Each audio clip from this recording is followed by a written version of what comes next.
देखिए, रोजगार की बात करेंगे तो हम कहते हैं हम बिजनेस करते हैं। आप पत्रकारिता कर रहे हैं, यूट्यूब से चैनल चला रहे हैं, 2 रुपया आप भी कमा रहे हैं, 2 रुपया हम भी कमा रहे हैं। अब अगर हमारा सोच रहे चाहे आपका सोच रहे कि हम सरकारी नौकरी ही पाएं, हम रेलवे स्टेशन के स्टेशन मास्टर ही हों, पीडब्ल्यूडी के जेई ही हों, तो वही नौकरी नहीं होती। आप भी कमा रहे हैं, हम भी कमा रहे हैं।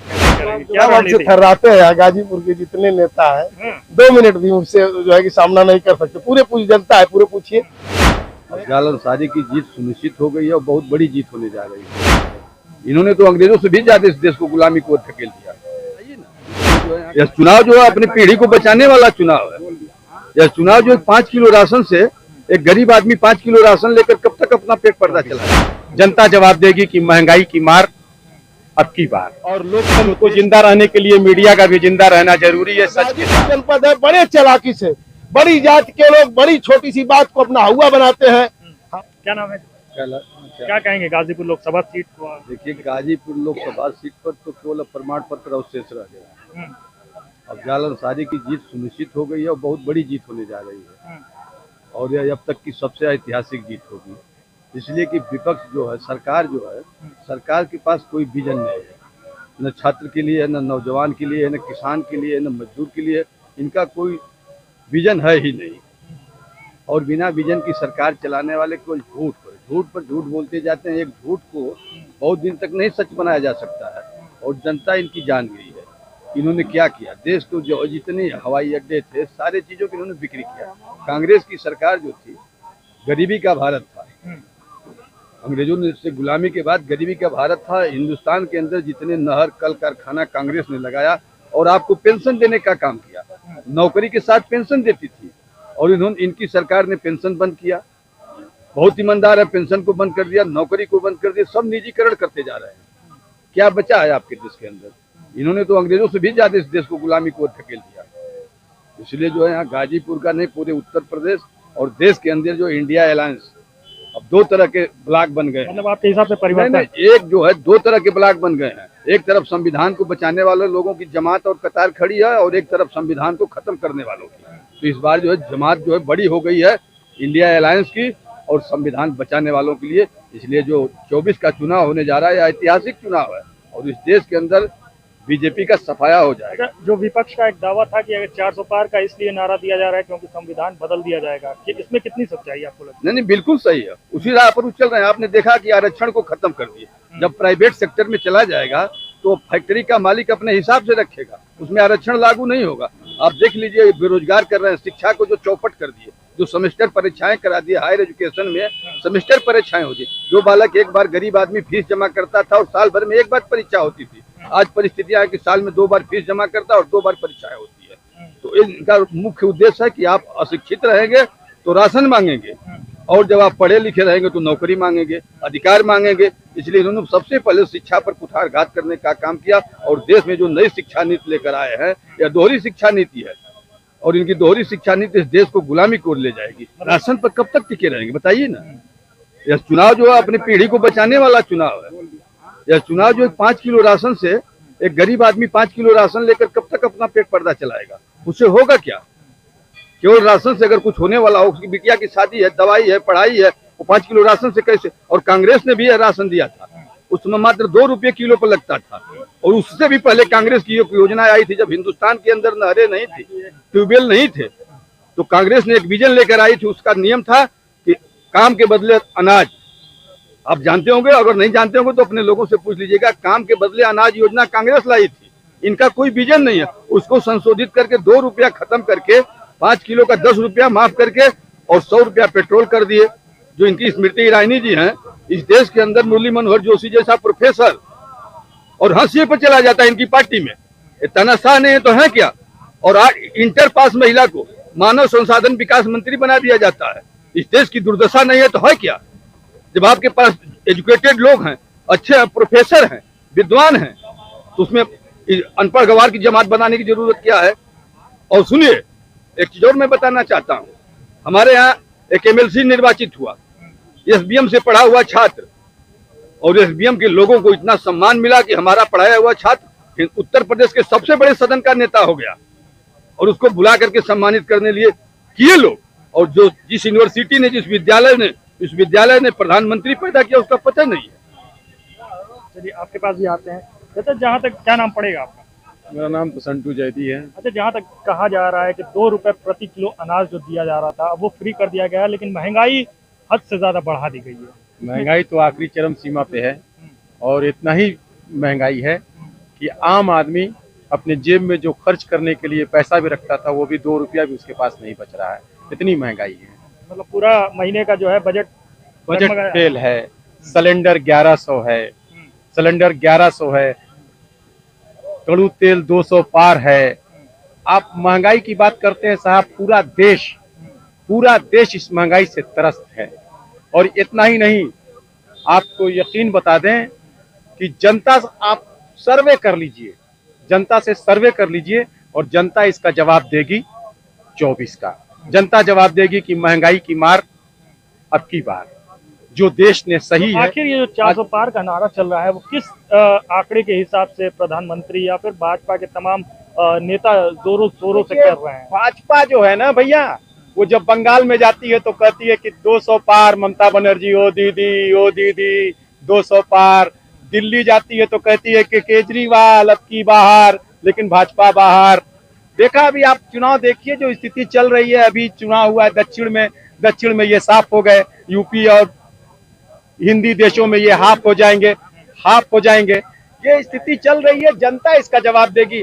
हम लोग तो मान लीजिए नेता हैं, अगर कोई जवाब देते हैं तो लोग कहेंगे, लेकिन जो स्थिति है इस पर जनता चिंतन मंथन कर रही है और बहुत कायदे से चिंतन मंथन कर रही है। और जब जनता ही सरकार बनाती है और जनता ही सरकार हटाती है तो ये जनता तय कर देगी। और यहाँ गठबंधन बहुत लंबी लड़ाई जीत रहा है, यहाँ कोई लड़ाई नहीं है। पूरे उत्तर प्रदेश में जो गठबंधन हुआ है तो गठबंधन से किसी की लड़ाई नहीं है। और आप यहाँ गाजीपुर ले लीजिए, बलिया ले लीजिए, घोसी ले लीजिए, आजमगढ़ ले लीजिए, जाइए आप सर्वे कर लीजिए, अपना माइक ले लीजिए। मीडिया के लोग अगर अच्छा दिखा रहे हैं तो बहुत अच्छी बात है। मीडिया भी एक स्तंभ है, इस देश का लोकतंत्र जिंदा रहे और लोकतंत्र को जिंदा रहने के लिए मीडिया का भी जिंदा रहना जरूरी है, सच के साथ। और अगर आप सच दिखा रहे हैं और जनता के बीच लोगों को ले जा रहे हैं तो आपकी बात जब जनता तक पहुंचेगी तो बदलाव जनता करती है। कि 5 रुपए किलो, 2 रुपए किलो गेहूं मिलता था कि 1 रुपए किलो गेहूं मिलता है कि फ्री में मिला। अभी एक भैया मेरे थे, उन्होंने बहुत अच्छा जवाब दिया, उनकी बात सुनकर मेरा दिल भी बहुत गदगद हो गया। उन्होंने जो बात रखी अपनी और जो उन्होंने बात कही है उसमें वाकई बहुत दम है। जो कुछ आप देखते हैं सब ये कांग्रेस का किया हुआ है, हर एक चीज। बस ये टंकी देख रहे हैं, ये टंकी कांग्रेस की बनी हुई है, लेकिन इस पर पेंट करके भाजपा का मोहर लग जाता है और कुछ नहीं। बस स्थिति यही है। मतलब नेव किसी और की और उस पे जो है कलर किसी और का चढ़ जाता है। नहीं चल रहा है कलर किसी और का चढ़ जाता है। किसी का खिलाता है। क्या नाम है चाचा आपका? अनिल कुमार सिंह, अनिलाभ गाजीपुरिया। क्या कहेंगे गाजीपुर लोकसभा शहर को देखते हुए कि कौन इस बार भारी पड़ेगा? सर भारी पड़ना नहीं है, पिछले रिकॉर्ड बता रहे हैं, जो भारी है सो भारी है। आगे बोले। 2019 वाला ही मुकाबला रहेगा क्या? अरे साहब 19 से जाइए क्या, अब 2009 चले जाइए, पीछे भी चले जाइए। उस समय तो राम मंदिर नहीं बना था तो लोगों में थोड़ा कम था। वो ठीक है, वो अपनी जगह है, वो श्रद्धा की चीजों को चुनाव में मत घसीटिए। आगे बोलिए। बाकी आपके हिसाब से गाजीपुर में सपा ही भारी लग रही है? अरे साहब फिर मैंने कहा कि वो रिकॉर्ड ही कोई कवर नहीं कर नहीं, आप शॉर्ट में बता रहे हैं, थोड़ा सा खुल के बता सकते हैं। बता तो रहा हूँ, रिकॉर्ड ही कवर नहीं हो पाएगा। क्या नाम है भैया? शशांक राय। क्या कहेंगे गाजीपुर लोकसभा को देखते हुए इस बार कौन भारी पड़ेगा? गाजीपुर की लोकसभा की लड़ाई एक बार एकदम सीधी है। एक तरफ कट्टा माफिया है तो दूसरी तरफ एक अध्यापक है जो लोगों को पढ़ाकर शिक्षित करके तो बसपा प्रत्याशी का तो दावा है कि वो भी बस शिक्षा माफिया है। बसपा प्रत्याशी के बारे में क्या कहें, वो तो पहले आम आदमी पार्टी में रहा करते थे। आम आदमी पार्टी के वो बिहार के, क्या पता आपको पता होगा, शायद वो संयोजक बनाए गए थे। उधर जब दाल नहीं गली तो दाल गलाने फिर अब इधर आ गए। तो इधर उधर कूदने वालों पर हम कुछ ज्यादा बोलना नहीं चाहिए। तो बाकी जो यहाँ पे तमाम लोग का कहना है कि भाई महंगाई इतनी चरम पे हो गई है, गैस सिलेंडर का भाव बढ़ गया है, तमाम ऐसी चीजें हैं जिसका रेट बढ़ता जा रहा है। तो इस हिसाब को देखते हुए आखिर क्यों कमल के फूल को लोग दबाएंगे? गैस सिलेंडर का दाम आप जैसा सही बोले कि आप बता रहे हैं बढ़ता जा रहा है, आप हमें यह बताइए कि 2004 में गैस सिलेंडर की क्या दाम थी और 2014 में गैस सिलेंडर की क्या दाम थी और 2024 में भी गैस सिलेंडर की क्या दाम है। आप हमको तीनों समय का दाम को हमको बता कभी बताएं। और 2014 से पहले हाँ, तमाम वही महंगाई बढ़ी, लेकिन 600 के अंदर रहा। छह- लेकिन अचानक नहीं, 10 सालों में ये लास्ट 1100 पार चला गया। हमको लगता है कि अगर सब्सिडी को छोड़ के बात करेंगे तो 700 के आसपास तक तो गया था। सब्सिडी तो फिलहाल इस समय 63 रुपए आ रहा है। हम सब्सिडी को छोड़ दीजिए, वैसे तो कहेंगे तो 1200-1300 रुपया सिलेंडर का दाम था। हाँ। ठीक है, हम सब्सिडी छोड़ के लगभग 700 रुपया तक गैस सिलेंडर का दाम गया था। और वाजपेयी जी की जब सरकार थी तो हमको लगता है कि गैस सिलेंडर का दाम 300 के 250 के 270-80 रुपए के आसपास रहा 2004 में। जहाँ तक और आज के फिलहाल में हमको लगता है कि 950 रुपया 970 रुपया गैस इस सिलेंडर समय का 875 रुपए दाम चल रहा है। जो बीता हुआ महीना है लगभग 1150 रुपए छू चुका था। ये पहले मानते हैं कि 300 कुछ रुपए 250 रुपए सब्सिडी आया करते थे, लेकिन इस समय मात्र 63 रुपए आ रहे हैं। तो आपको नहीं लग रहा है कुछ महंगाई इसमें भी डमाडोल किया है? महंगाई कुछ डमाडोल नहीं किया है। ठीक है, वैसे क्या करते हैं आप? हम तो रोजगार करते हैं, अपना खुद क्या? का बिजनेस है। अच्छा, बिजनेस है। तमाम ऐसे लोग यहाँ दिख रहे हैं, कुछ आधे से ज्यादा हमें लग रहा है कि जिनकी भी समस्याएं थी वो रोजगार को लेकर है, बेरोजगारी।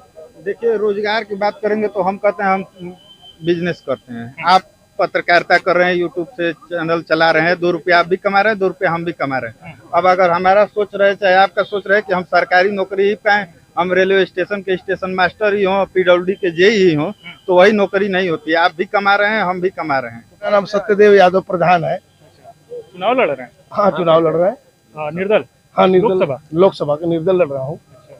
क्या लग रहा है आपको? सामने इतने चर्चित चेहरा रह चुके हैं और ऐसे केंद्र में सरकार रह चुकी है, वो भी हैं, आप मुकाबला कैसे करेंगे? क्या सब हमसे रणनीति? थर्राते हैं। गाजीपुर के जितने नेता है 2 मिनट भी मुझसे जो है कि सामना नहीं कर सकते। पूरे पूरी जनता है, पूरे पूछिए। मैं 1 नंबर का जानदार और शानदार नेता हूँ, गाजीपुर का लोकप्रिय नेता हूँ, जन जन का नेता हूँ। 4 बार मैं निर्विरोध प्रधान रहा हूँ गांव का। इस गाजीपुर में एक भी आदमी मेरा विरोध नहीं करता। पूरे लोग, पूरी पार्टी के लोग हैं, एक आदमी से आप विरोध करा दीजिए। बहुत मैं नेता हूँ, बहुत बड़ा नेता हूँ मैं। और देखिए, इस देश में जातियों के आधार पर टिकट बांटा जा रहा है, जातियों के आधार पर वोट पड़ता है। इससे कोई नहीं नकारा जा सकता है। ये कहने की बात है कि जात पात धर्म मजहब से ऊपर उठ करके हम लोग वोट करेंगे, वोट देंगे, हमारी पार्टी है। लेकिन यह तय है कि जाति के आधार पर टिकट मिलता है, जाति के आधार पर वोट मिलता है।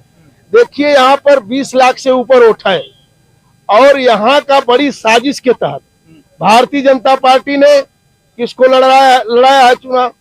वो भी बड़ी जात के प्रत्याशी को लड़ाया है। यहाँ पर पारसनाथ राय लड़ रहे हैं भारतीय जनता पार्टी से। अब आइए समाजवादी पार्टी से अफजाल अंसारी चुनाव लड़ रहे हैं, वो भी बड़ी जात से आते हैं, जो है कि वो मिल्की जात से है। अब बहुजन समाज पार्टी जो है लड़ा रही है, ये भी उमेश सिंह है, ये भी ठाकुर है।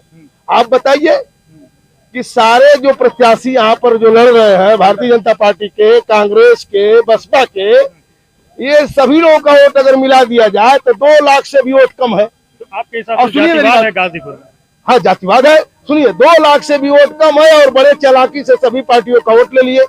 और 18 लाख से ऊपर दलितों का, पिछड़ों का, बैकवर्डों का, जो है कि पिछड़ा अल्पसंख्यक का, गरीब सवर्णों का 18 लाख से ऊपर वोट है। इसमें से कोई प्रत्याशी नहीं है। उसमें से मैं सत्यदेव यादव प्रत्याशी, इकलौता प्रत्याशी हूँ। आप बताइए, 18 लाख वाला जीतेगा कि 2 लाख वाले जीतेंगे? 2 लाख वाले तो क्या करेंगे भैया? तो यहाँ 3% जीतेगा कि 97% जीतेगा? यहाँ जग जाहिर है, वोटों वाला जीतेगा, नोटों वाला हारेगा। यह गाजीपुर जनपद है, बड़े चालाकी से बड़ी जात के लोग बड़ी छोटी सी बात को अपना हुआ बनाते हैं। हमारे यहाँ एक सांसद हुआ करते थे विश्वनाथ गहमरी, उन्होंने जो है कि जो पशु जो है कि खा करके पैर से गेहूं को जो है कि अपना जो है कि वो करते थे, गोबर निकालते थे, उसमें से धो करके यहाँ के लोग खाते थे। उसको सदन में ले जाकर के दिखाए थे और कुछ लोग कहते थे कि रोए भी थे। आप बताइए, जिसने गोबर के अनाज को खाया वह महान नहीं है? वह महान है कि दिखाने वाला महान है? आप बता दीजिए, ये जनता बता दे। जो गोबर के अनाज को खाया है वो न महान है। और ये बड़े चालाकी से गाजीपुर के लोग कहते हैं कि विश्वनाथ गमरी चूंकि ठाकुर थे। तो यहाँ भैया जातियों का वोट पड़ रहा है। सारी जात के पिछड़ा, दलित, गरीब, अल्पसंख्यक, मजदूर, ये सारे लोग जो है कि अपना जो है कि अपना वोट देंगे, वोट देकर इज्जत जलाने जा रहे हैं। यही तो है यहाँ गाजीपुर का खेल। एक निचोड़ में आपको बता दिया सारी बात। क्या नाम है चाचा? हम तो बोल चुके हैं, नरसिंह यादव। क्या नाम है भैया? मेरा नाम आरिफ है। क्या कहेंगे गाजीपुर लोकसभा सीट को देख के? यही कौन भारी है? कहेंगे कि जैसे पारसनाथ को नहीं जानते हैं कोई, ऐसे इनको भी कोई नहीं जानता है। हम तो पहली बार देख रहे हैं इनको। तो आपके हिसाब से कौन भारी बता है? दे, अगर पूरी जनता से हाथ हाथ उठा ले, कौन कौन जानता है इनको? जिले के कौन नहीं जानता? कहाँ पैदा हो गए? कौन कौन जानता है? कहाँ पैदा हो गए? कौन कौन जानता है आपको? कौन नहीं जानता सदैव यादव को? हम आपको पहली बार देख रहे हैं। पहली बार पैदा हुए हो वैसे आप। पहली बार नहीं, हमारा तुम 24 साल उम्र हो पैदा हुए गया। हो। 24 साल कौन हमारा कौन है आपके बोले? हिसाब से? कौन नहीं जानता सदैव यादव? नहीं, गलत क्यों बोले? तुमको जो बोलना है बोलो। सदैव यादव नहीं बोल रहे हैं। पूरा जनता जानती है मुझको। कौन तुमको बताओ क्या बोलोगे? हिसाब से बोले 28 बार चुनाव लड़े, कोई नहीं जानता है। हम नहीं जानते हैं, बाकी कोई जानता तुम होगा। कहाँ ठीक पैदा है, होगे कि तुम जानो? सब ये जैसे पारसनाथ को कोई नहीं जानता, वैसे आपको भी नहीं जानता है। इसके हिसाब से कौन भारी है? इस बार की जनता जान रही है कि किसको जिताना है। बेरोजगारी बहुत बड़ा मुद्दा है यहाँ का। यहाँ की गरीब जनता से कोई वोट लेने नहीं, कोई पूछने नहीं आया है। गरीब जनता सबसे जरूरी है। जो परेशान है, जो दिक्कत में है, उसका कोई सामना नहीं कर रहा है। सब परेशान है। बस ये है कि पूंजीपतियों का सब दिखावा कर रहे हैं। यहाँ से अफजाल अंसारी इस बार जीत रहे हैं। भारी है? भारी है बहुत। मुद्दा क्या होगा? मुद्दा हमारा बेरोजगारी का सबसे बड़ा होगा। क्या नाम है भैया? संदीप कुमार। क्या मुद्दा होगा और कौन आपके हिसाब से भारी है? अफजाल अंसारी। मुद्दा क्या होगा आपके हिसाब से? मुद्दा क्या है? मुद्दा सब जानता है, बेरोजगारी है। इंडिया जीतेगी। तमाम लोगों से हमने बात की, तमाम लोगों ने अपनी अपनी प्रक्रिया रखी। फिलहाल अभी इतने खबरों के साथ तमाम ऐसे खबरें हम आप तक लाते रहेंगे। बने रहिए हमारे चैनल के साथ। कैमरे पे पीछे हैं जियाउल हसन, मैं राशिद अंसारी, गाजीपुर।